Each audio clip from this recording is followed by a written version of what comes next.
Hmm?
सुंदर अपि सुशील अपि कुलीन अपि महाधनम नाशोभते विना विद्या विद्या सर्वस्य भूषणम.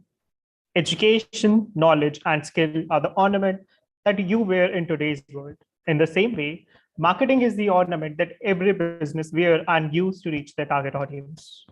A very good afternoon to our respected guest, Chairman Sir, Director Ma'am, HOD Ma'am, and all the students present here.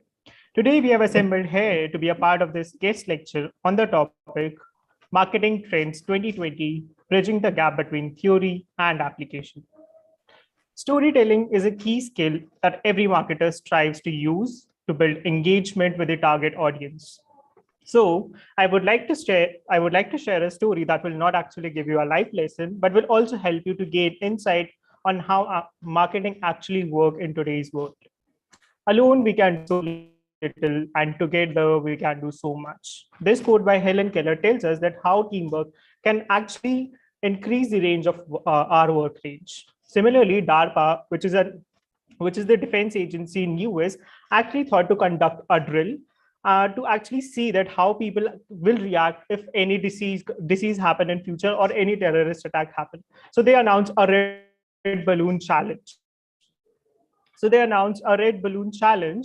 And and they announced a red balloon challenge, and also with the prize amount of $40,000, with a $40,000.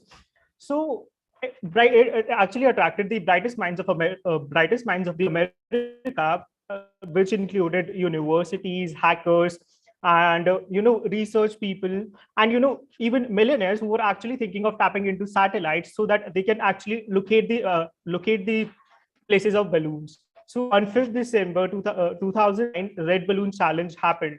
Everybody got into the place, and DARPA sat down to see that how much time will it take. They actually expected that to be a part of it will take somewhere around 1 week. But you know what, and how much time it happened? It just only took 8 hours, 56 minutes, and 41 seconds. And guess what? It was who was the winner? It was none of those hackers or those billionaire companies. No one. It was a small team of MITians who actually came to know about the challenge just 4 days before. And they just didn't actually deploy the, any kind of special technology or something. What they actually did was they actually asked people to collaborate with them by just making a website and providing a link and sharing it with friends. Because if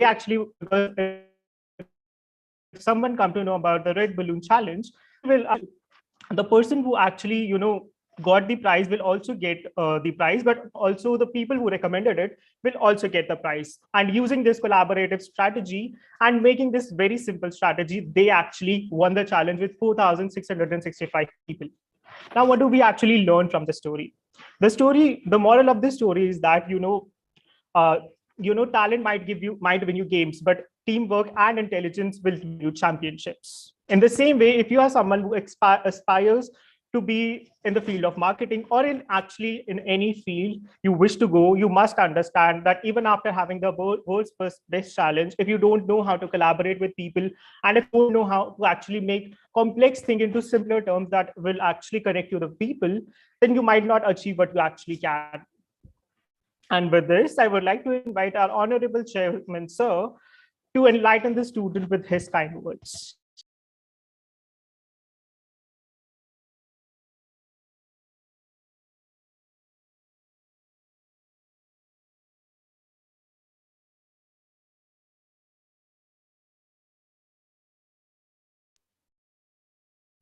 Now, integrity, insight, and inclusiveness are the essential qualities of leader, and I believe our director, ma'am, showcases these skills with full enthusiasm.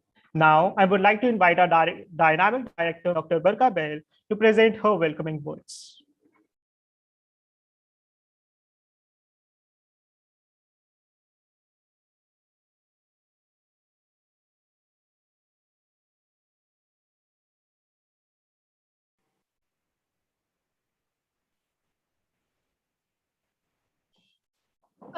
Barka ma'am, you're on mute. Yeah, sorry. Yeah, Okay. thank you, Ashima, and thank you, Robin, for inviting me. It is good afternoon to one and all present today.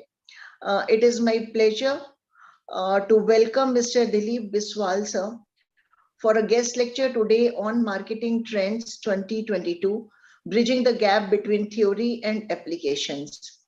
In today's scenario, it becomes necessary that for the success of any business, we need to adopt the marketing techniques and methods which have positive impact on the growth of the business. And the students should be able to relate and implement.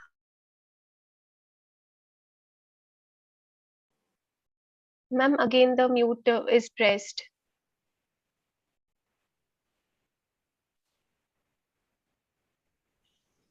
I have not raised it automatically. So I hope that this session today would be fruitful for all the students and help them get a sneak peek into the real world.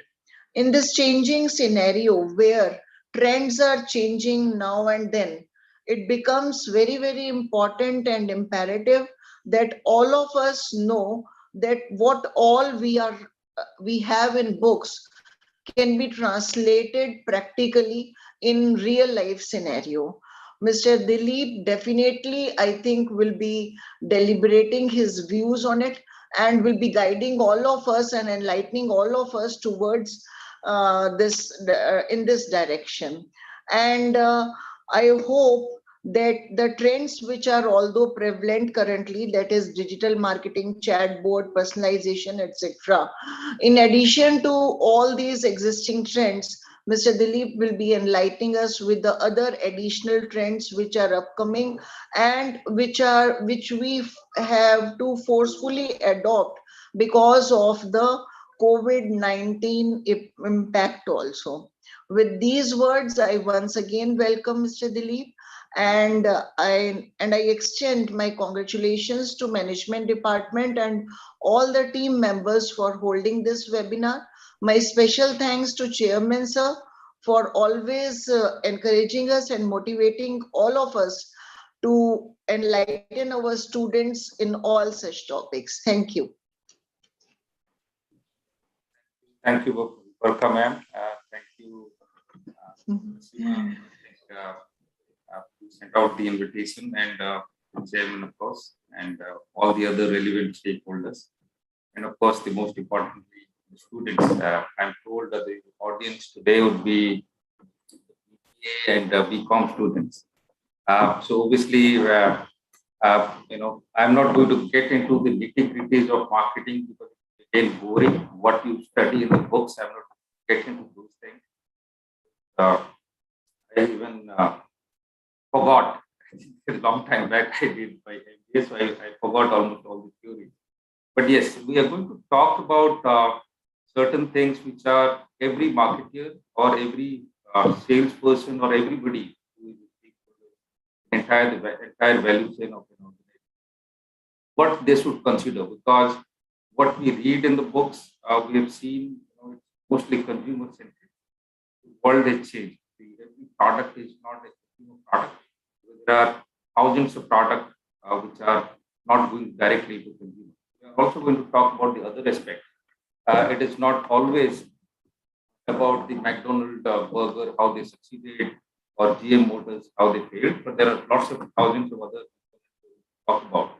Maybe, I don't know, if you, can I share the screen?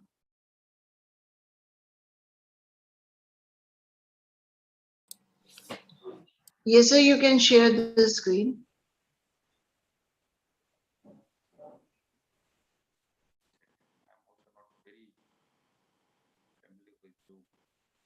How do I, have you? Yes, I got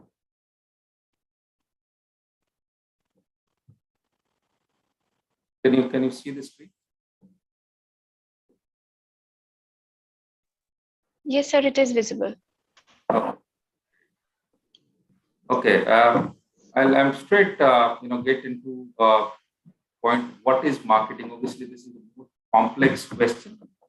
Very simple objective. I have not understood what is marketing. Because marketing is very, very broad, I would say, is a term, and most of the times misunderstood. So obviously, marketing refers to any action, any type of mode of action taken to attract the audience to the company's product and service. What I have understood is ultimately the purpose of the marketing is it's an activity to increase the top line. Top line means obviously revenue, profitability. Yeah, Mr. Dilip, आपकी voice break हो रही है in between. Yeah, I had actually tested this before this. I always have a problem with the Zoom. I don't know, but my internet is fine. Is it audible or should I? Yeah, it is audible, but in between the pitch becomes little low. Okay, so let me hold this. Let me know when the voice goes down. Is it okay now? Yes, it is okay now. Okay. So what I was saying is the marketing purpose of the marketing obviously is to increase the revenue, the profitability. These are the most important criteria for any organization. There could be many marketing jargons around it, but if you do not have the top line and the bottom line in order, then the new company will be successful. So the three important factors. This is the revenue, profitability, and a sustainable long-term growth, and obviously product innovation. Because marketing brings innovation in your product through lots of market information, lots of marketing. That's the purpose of the market. Often, what we have seen, there is a misconception that marketing is advertising, advertising is selling. So these are three different things, obviously heavily overlap, but marketing is completely different. Advertising is completely different. Selling is again completely different. Both obviously are interconnected and overlap.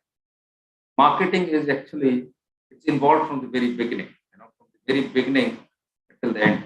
The moment you plan, forget the production, but even from the moment you plan to produce something or create some activity, the marketing starts there. Uh, you know, I'll give you some example later, but we'll come to that slides.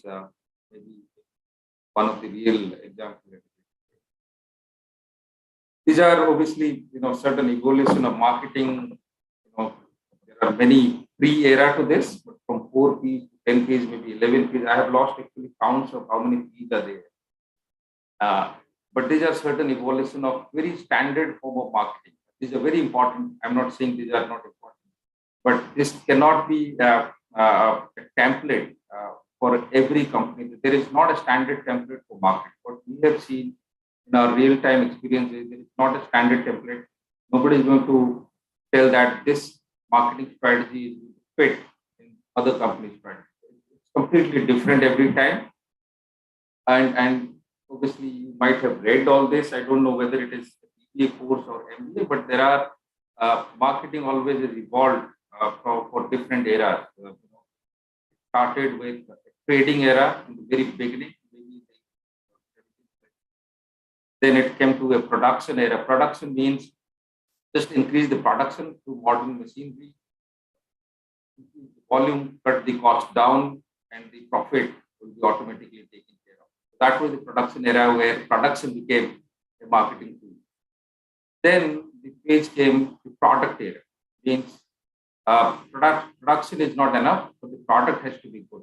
Means a good product is going to sell itself. You do not have to market it because the product is good. Then there is a realization of sales era when people realize that there are many competitions coming up. Now we need to push our products through selling techniques. Then the era of marketing, which is it's directly related to customer or a consumer. They decided that customer is the king. Every MBA or BB student might have, or even for that matter, heard that customer is the king, and that still prevails. And that is the kind of start of modern marketing era when importance were given to. Then obviously relationship marketing era where that maintain that relationship. So there are certain evolutions. These are these all four pictures. If you can see it, they're selling almost the same product category. It's a grocery shop. In the top the top left picture, this is a kind of a very rural kind of setup where you go to the remotest part of India, you might find this kind of shop, but that person has already displayed the variety of products what we want to display. That's the marketing strategy for them. That these are the products available through the display, and that's the maximum space. They have tried to maximize that. Second, maybe big, I would not say it's a village, but it's a big town store where the display category is bit higher. Space is bit more and bit the chaos is not there, it's bit in order. And then you go to the left bottom, which is a kind of an example of a modern store where you see much more organized way of display. The category displays different products, signboard, all that. It's more organized. And then the whole, the fourth one will be taken. I'm not promoting the basket here, but this the fourth one will be then the whole new era of online. So you completely enter to a different world of product and display in the online grocery store. Here, the marketing activity for each of them would be completely different. The need would be completely different. For example, the first shop maybe a word to mouth or that display itself, because the audience is limited. Same product will have different marketing strategy for the online and the bigger stores. Because they have much more audience to target, and their target audience category will be different. So that's why their marketing strategy will be obviously, these are certain tools. There are many other tools. Right? From a telemarketing, chatbots and everything there, from teleshopping to live streaming. So these are the changes in the marketing from display. People go to do kind of marketing. ATL, BTL. ATL, obviously, some of you must already know it. Above the line and below the line. Below the line are generally print media and those kind of stuff. Above the line are digital media, TV, and all that. Then the age of social media and digital. Obviously, we'll talk a little bit more about them. And then very precise kind of marketing, which is generally targeted for your particular or specific group of audience. Like FGD is a focus group discussion and influencer marketing. This is very important. Influencer marketing is, I think, is kind of a hot cake these days. Influencers can be macro influencers and micro. When I say macro, let's say you are approaching a celebrity with millions of followers on Instagram or whatever platform, then obviously they come into the category of macro. Micro obviously are the smaller audience, but their followers will be limited, but the engagement with those smaller audience will be much more higher. So billions of followers, the engagement is not there. Let's say 10,000 specific follower of an Instagram audience would be the influence will be much more higher for those 10,000. So people are also getting into micro these days. And other example could be not only Instagram. Let's say you are selling a pharmaceutical or a healthcare or a medical device kind of product, where normal consumer, if you give an ad which is not used by, you might not have seen an MRI machine displayed on TV or coming on social media. But the doctors or the technicians or the radiologists, those will be who will be using that, those will be the influencers of it. Let's say we go to a medical association, device association, the director of that or a radiologist association, those senior doctors or the radiologists, micro kind of influencers. These are very prevalent in the B2B category. B2B means business to business. But macro is more for a consumer perspective, more from a wider audience where you need to reach out to the audience in a more bigger way. At the same time, the company has to be big enough to fund this kind of marketing tools. Everybody wants to go to macro, but everybody doesn't have those kind of tools. One more maybe important slide here is, these are some of the things to consider from the real-time experience. People tend to forget when you read and the book, as I said, when we read, obviously, nobody talked about B2B marketing much. So all of consumer B2C products. I don't know whether those have changed these days. But the whole dynamic of a B2B and a B2C or B2C is completely different from a marketing point of view. Let's say I've given one example of a car. You want to purchase a car for your personal usage, or you run a transport agency and you want to rent it out. The whole dynamic of marketing as well as your evaluation criteria. Obviously, in a personal car, you look for lots of aesthetics, lots of other luxury related details, pricing, all that you look.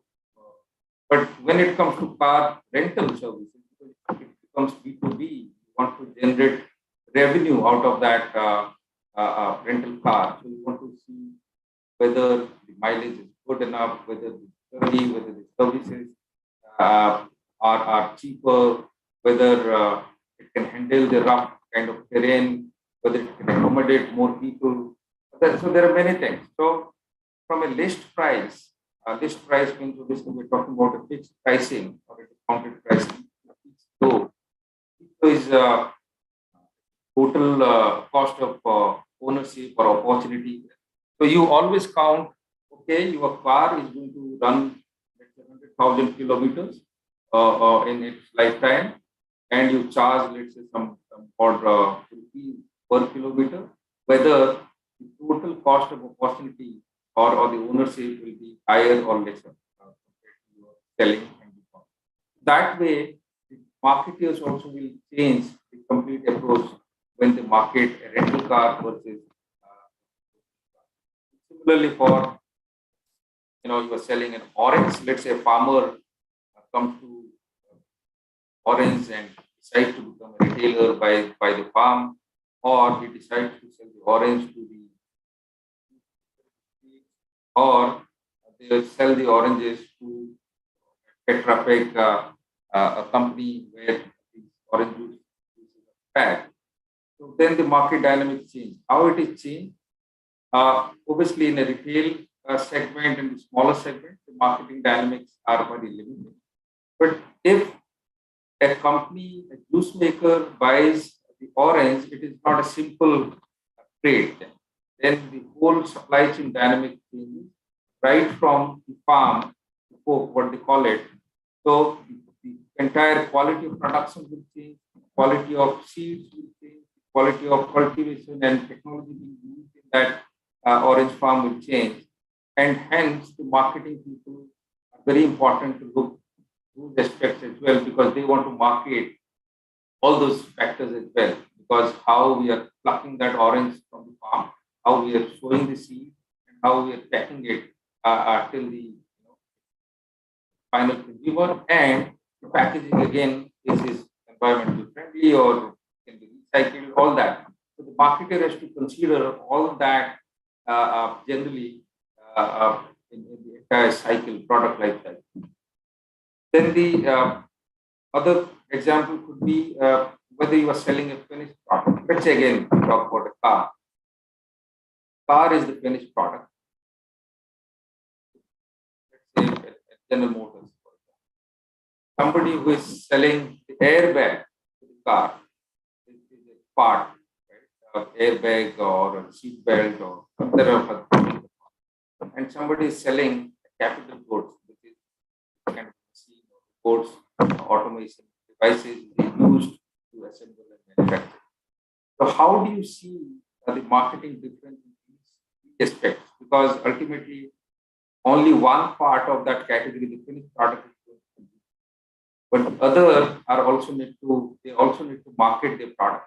I mean, the part maker also need to market their product. Capital goods, they also need to market their product.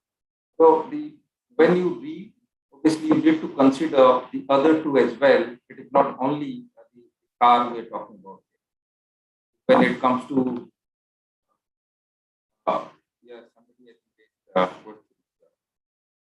Nikhil.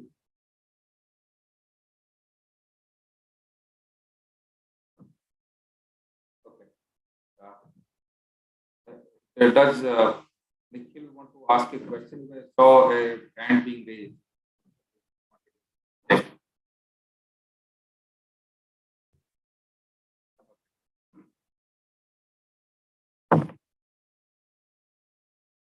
Okay, we're talking about the second part. You need to consider whether it is an SME, a small, medium enterprise, or a large business. So there could be many marketing templates. Let's say you have read about social media spending, Google's search engine, TV advertisements, cricket match sponsorship, all that are marketing tools. But if it is a small company, you cannot do any of that. If it is a small and medium enterprise, you cannot go to a cricket board and sponsor your product or services. So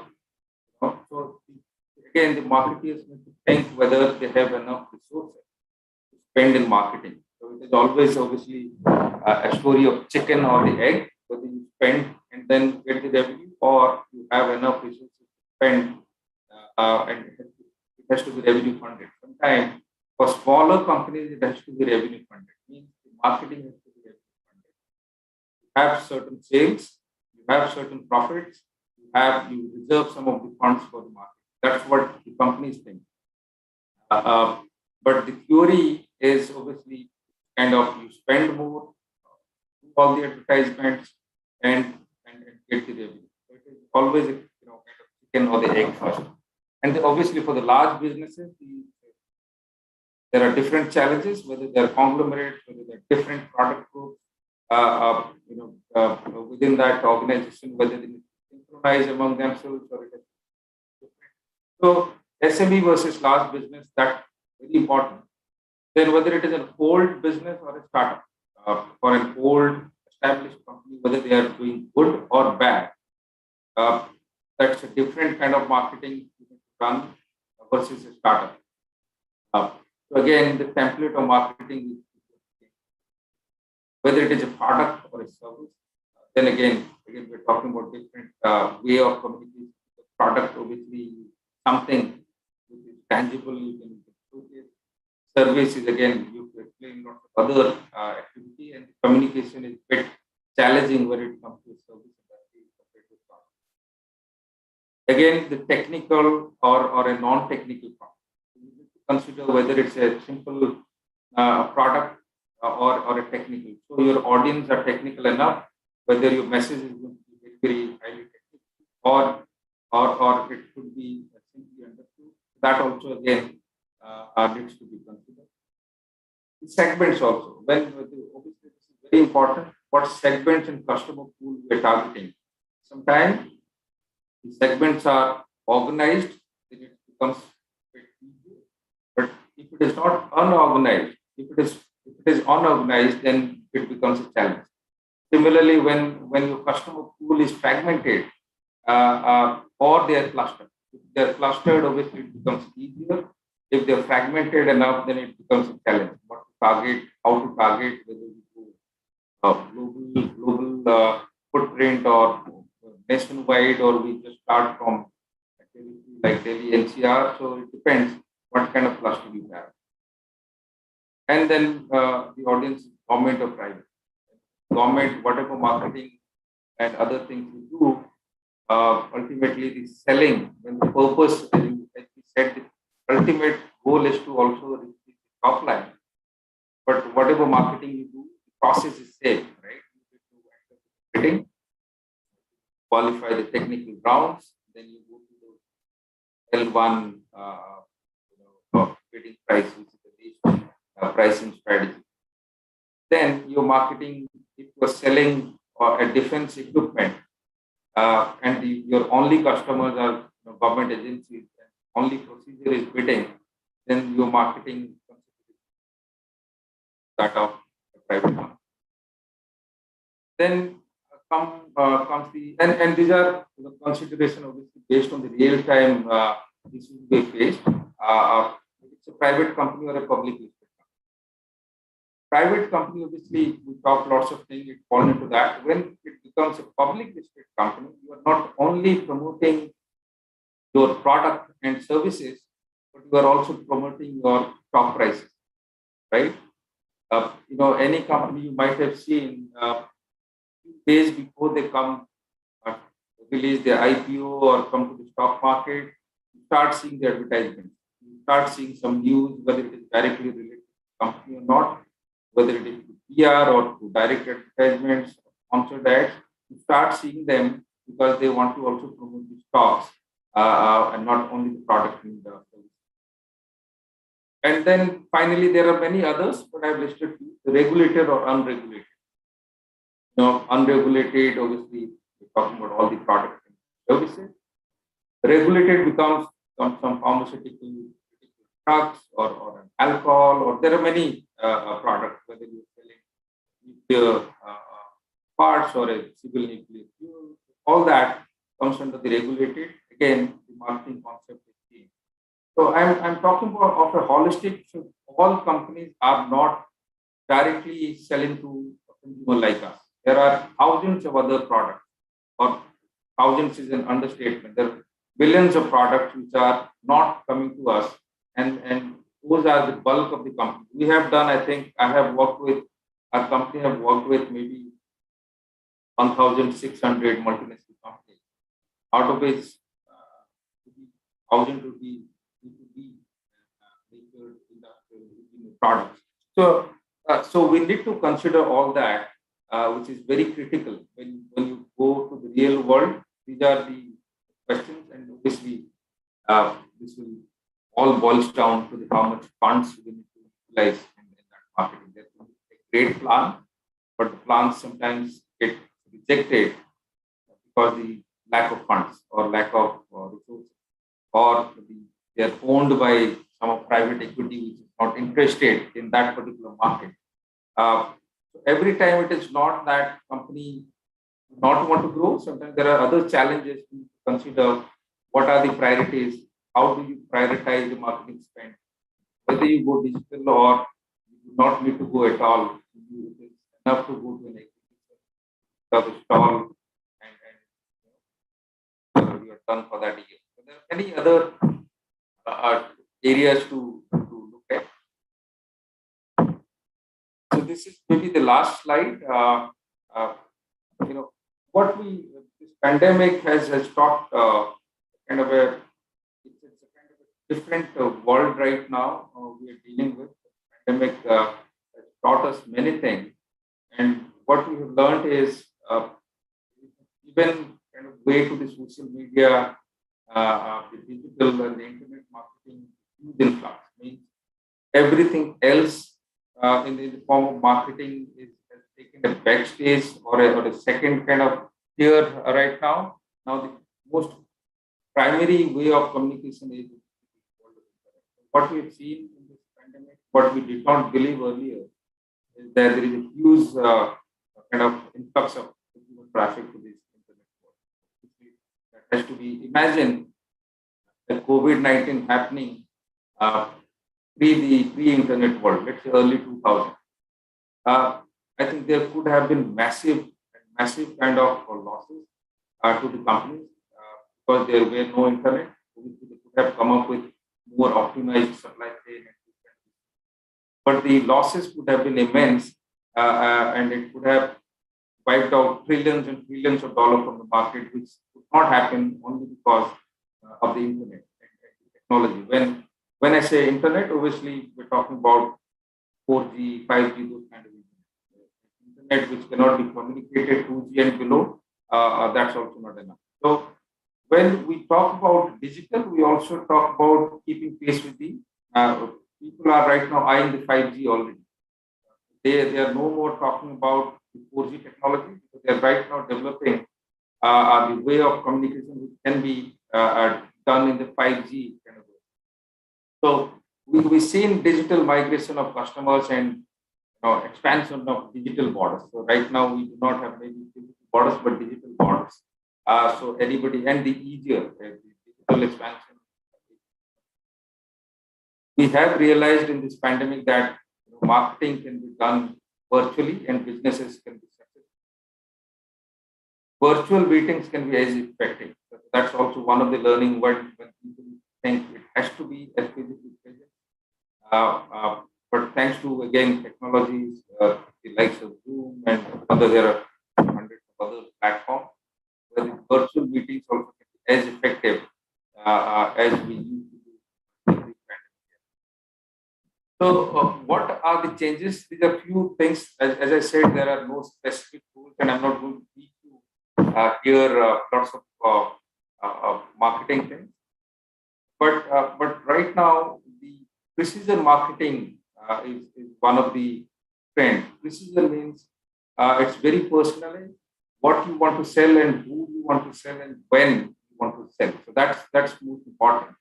So the precision marketing through the AI, artificial intelligence, and the machine learning. So that's, I think, going to be the trend at least for the next 5-7 years. Still, there are other technologies available, but that's I think is the trend these days. Then you see there are e-commerce taking lots of market space these days. And when you sell lots of products in e-commerce, the only challenge becomes the look and feel of that particular product. When you buy, you see a photograph, you see different angles, but that's still not giving that consumer experience. So the digital experience through the VR, virtual reality and augmented reality, that's again going to be the trend where let's say imagine you are buying something, a furniture or a sofa set from an online retailing, and you get that virtual reality, a life size kind of image in front of you as if you are there. So that's the new trend. People already are developed, but obviously that requires some technological support as well and real-time optimization during those views. So 5G, I think, will that for us. Then e-commerce, everybody knows, but what we have seen in this pandemic is also e-commerce and e-service. When e-commerce, e-services, they're limited to what we call it home entertainment or something like that. But right now, I think e-services, the doctors are giving services to e-services. Obviously, will be going to be a major trend. But the social commerce is the new trend. What we have seen, I think if I'm not wrong, I think 46% of the consumer bought product through social commerce during this pandemic. Means Instagram, for example, it's not a selling or an e-commerce website, but people have bought product through their influencers kind of recommendation that yes, this product can be bought. Similarly, for the Facebook and others, the social commerce is going to be very, very important these days. And people are kind of focusing on social commerce as well, how to do that campaign and how to target that part of the social media. Data is going to be obviously most important again because all digital media and other things will fail if we do not have data. Enough data is required. The challenge with data is there are thousands of data available, but maybe not the cleanest data available. We always see challenges in the database which is not clean, not transparent. So this data sophistication is going to be again the major trend where the marketers are focusing heavily on this data. Obviously, some through technology, some through sources of data, which will obviously build that consumer trust. Because you need to do, we call it a hyper personal kind of communication. Then data has to be very, very sophisticated so that you can connect your consumer. Now the consumer they do not want to, I think, buy product by seeing the marketing. They want to actually see what they need to buy. Means sometimes what we call it, always the demand doesn't create supply. Sometimes supply also creates demand. It's like that. If you are not also thinking these days of buying something, the marketers are thinking how to get that hyper personal connection with you through lots of technology and accurate data so that you are forced to see those alternatives and then decide that yes, I'm going to buy or spend something. And then the last one, obviously, the hyper connectivity and 5G, as I said already, because there will be lots of video kind of content and lots of virtual reality going forward. So the 5G technology is going to first, the mobility will be much more real-time optimization during that viewing system also will be more. So people are thinking in that way. I think it's concluded. To give you one example of what I talked about, you might have known for a company called Perfetti Van Velle. Perfetti Van Velle, who manufactures Floramint, Mentos, Alpenliebe, those kind of things. So that actually is company introduced by us. When we started the work for Perfetti Van Velle, we regulation, as I said, regulated versus unregulated. The regulation was, it comes under hard sugar candy, right? Hard boiled sugar candy. That time it was reserved under small scale industry. Means a small scale industry by definition is you cannot have machinery more than 5 crore at that time. So that means they have to put a machinery which is 5 crore only, and they want to enter one India market, so it was not at all feasible. What we as marketers, what our team did is they went around India and understood whether this product is sellable in India, and if yes, then whether we bring in some innovation. What we found is Alpenlibe, by the way, at that time was not available. Alpenlibe was designed and invented and marketed only for India, only to avoid that kind of regulatory challenges we had. When we met the regulatory team of the government, they said, if you add anything else to the chocolate, sorry, to the candy, for example, milk or a mint, then it doesn't fall into the hard-boiled sugar candy. It actually becomes a chocolate, right? So that's why Alpenlibe, you see, marketing was also the packaging, everything was milk pouring into that shade of chocolate. That was designed. So we had 2-3 learnings from that case. One, obviously, was it's regulated. We had to navigate through that. Then second, whether milk is sufficient enough for a mint, whether mint and milk are consumers' choice. We had to then do lots of market investigation and find out that yes, milk, India is a milk-loving country. There are lots of milk-related desserts. So all that was, there are lots of other way of research, but I'm just giving you a top line on that. And the third one was where to sell. If you look at Chloromint these days, you see in every nook and corner of whether you the smallest of the shops, or even they don't have the shop, they're just bicycle selling something, they'll be selling that piece of Chloromint.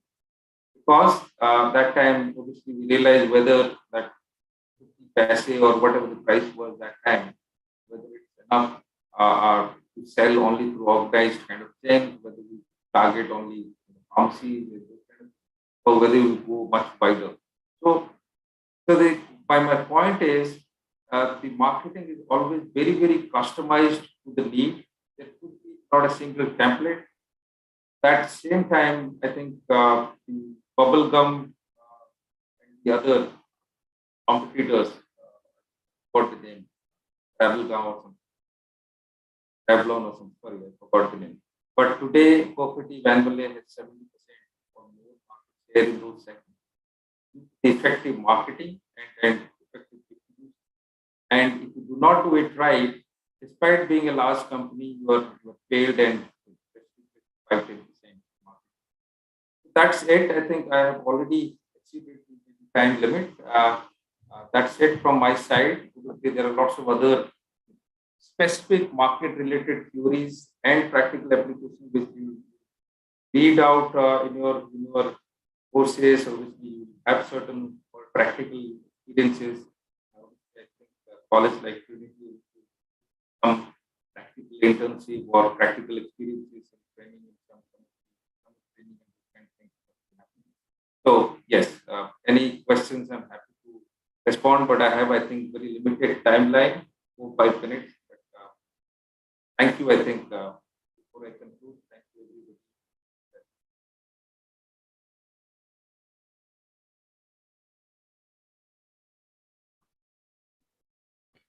Thank you, sir, for your valuable inputs.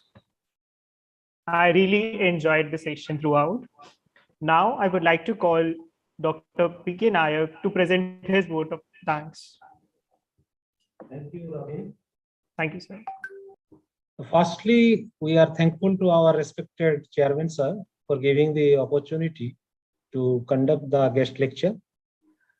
Our sincere thanks to Director Ma'am for supporting the guest lecture and encouraging us to conduct this type of lecture, and our HOD ma'am for guiding us to conduct the session. And the main thing is that we are thankful to Mr. Dilip Biswalji for sparing his valuable time from his busy schedule to give us some insightful lecture to our students. And he has highlighted the recent trends in marketing, and which is beneficial for the students, and they should know about what the recent trend is going on. They should be prepared for it. The valuable inputs given by him certainly will be helpful to our students. And thank you, sir, again. My sincere thanks to all the participants, the students, for this guest lecture. Without your presence, there is nothing lecture, because lecturer and students, there is a relationship. So our thanks to all the technical support team and our faculty members who have coordinated the event throughout, and the student anchor, especially Mr. Robin, and all the students. Have a great day, and thank you all.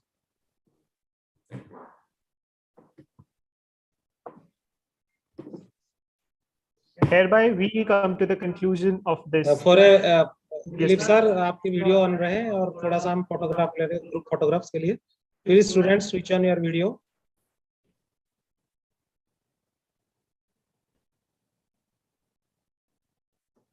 Ajay sir, kindly take the photograph, please. Sure, sir.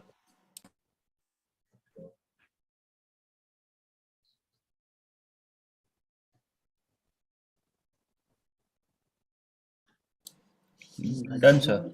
Thank you. Thank you, Dilip sir, again, and we are closing the session.